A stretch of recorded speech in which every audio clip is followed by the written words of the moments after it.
Yeah, my name's Brent Austin. I'm mixed cropping farmer here at Lismore in mid-Canterbury.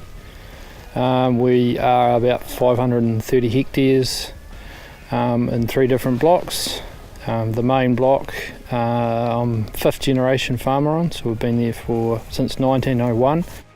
You choose to use lighter stock for grazing, why is that?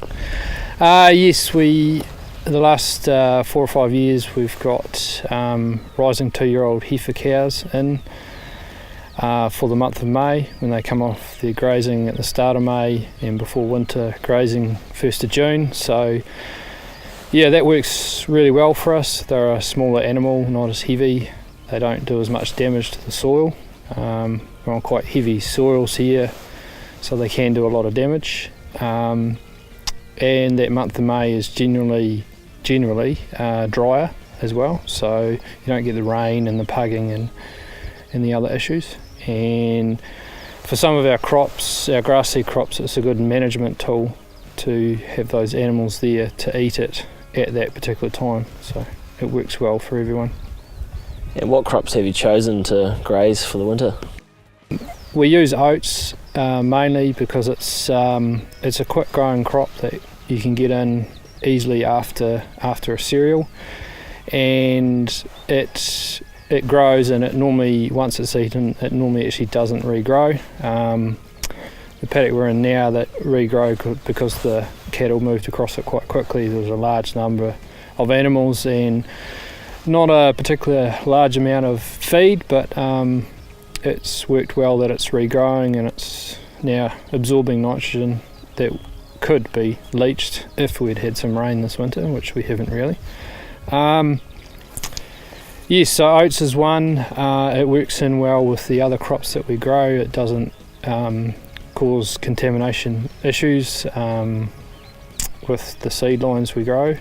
The other crop that they graze is coxsfoot grass, which we keep in the ground for multiple years. So at that time of the year in May, it needs to be eaten off down to a certain level, so then it can regrow and go to seed, so it works well.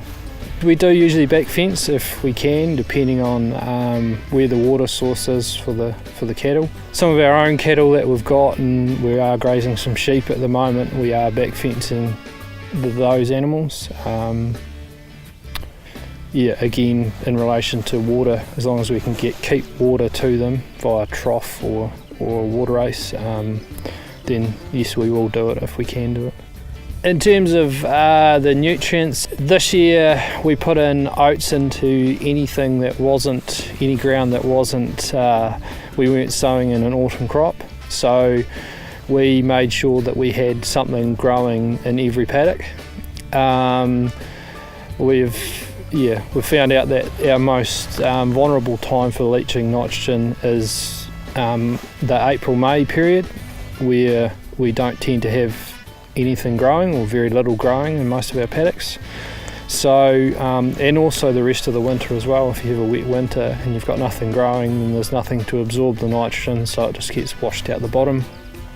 In terms of other crops that we grow for nutrients, we've grown beans before, faba beans. They fix nitrogen, so they're quite a good one. Peas is another one. They will fix nitrogen, and you normally end up with quite a good crop of wheat after peas. We don't tend to plant anything specifically for putting in nitrogen into the soil, but it's more planting lots of these oats to not let the nitrogen go out the bottom.